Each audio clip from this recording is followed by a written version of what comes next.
In today's video, I will teach you how to design a physical book cover in Photopea. Let's get started.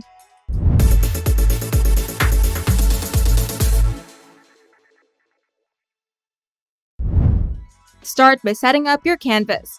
Before starting, know the exact dimensions of your book, including the front cover size, spine width, which depends on the number of the pages or paper thickness, and back cover size, which is same as the front cover.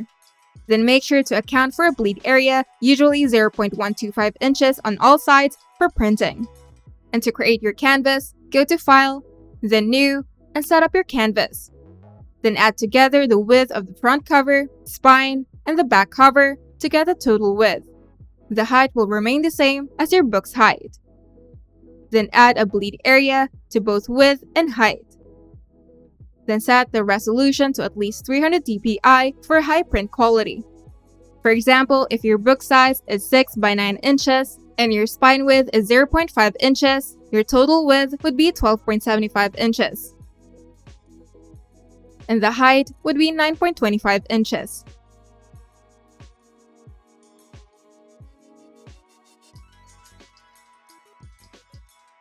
To make it easier to design, create guides that mark the front cover, spine, and back cover.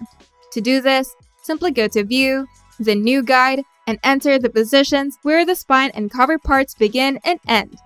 For example, for a 12.75-inch wide canvas, you'll add guides at 6.125 inches for front cover and 6.625 inches for the spine. Now choose a background image or color. For a plain color background, select the Paint Bucket tool or simply press G on your keyboard and fill the background with your desired color. For an image background, simply go to File, then Open and Place to add a new image. Now resize and adjust the image to cover the entire canvas by going to Edit, then Free Transform, or simply press Ctrl-T. Then make sure that the image extends into the bleed area to avoid wide edges after trimming. To add title and author name, select the Text tool or simply press T on your keyboard and click on the front cover area to type your title and author name. Then use the top menu to adjust the font, size, and color of the text. Choose bold and readable fonts that align with the theme of your book. Then position the title and name properly, keeping in mind the composition and balance of the cover.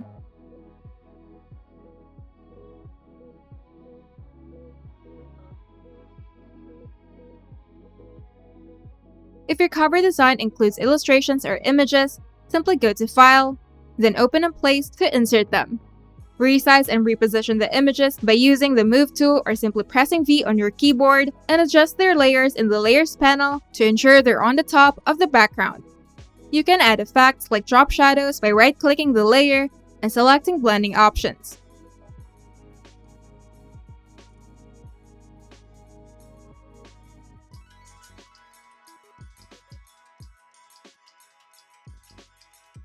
Now to design the spine, you can start by adding the book title to the spine. For this, you can use the Text tool or simply press T on your keyboard and rotate the text by going to Edit, then Free Transform, or simply press Ctrl-T to fit it vertically along the spine. Now center the title and align it properly so that it fits comfortably within the spine area. Then repeat the same steps to add the author's name if desired.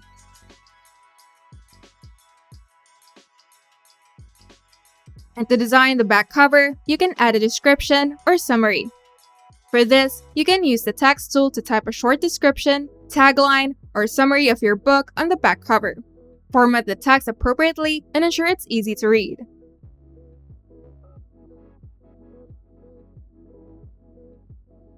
If you have a publisher's logo, ISBN, or barcode, place them at the bottom of the back cover by going to File, then Open and Place. Make sure they are sized appropriately and positioned according to printing guidelines. Now make sure all important content like text and images stays in a safe area, which is inside the bleed and spine. Then double check the alignment of the front, back, and spine elements. And if needed, add finishing touches with filters or blending effects to make the design pop.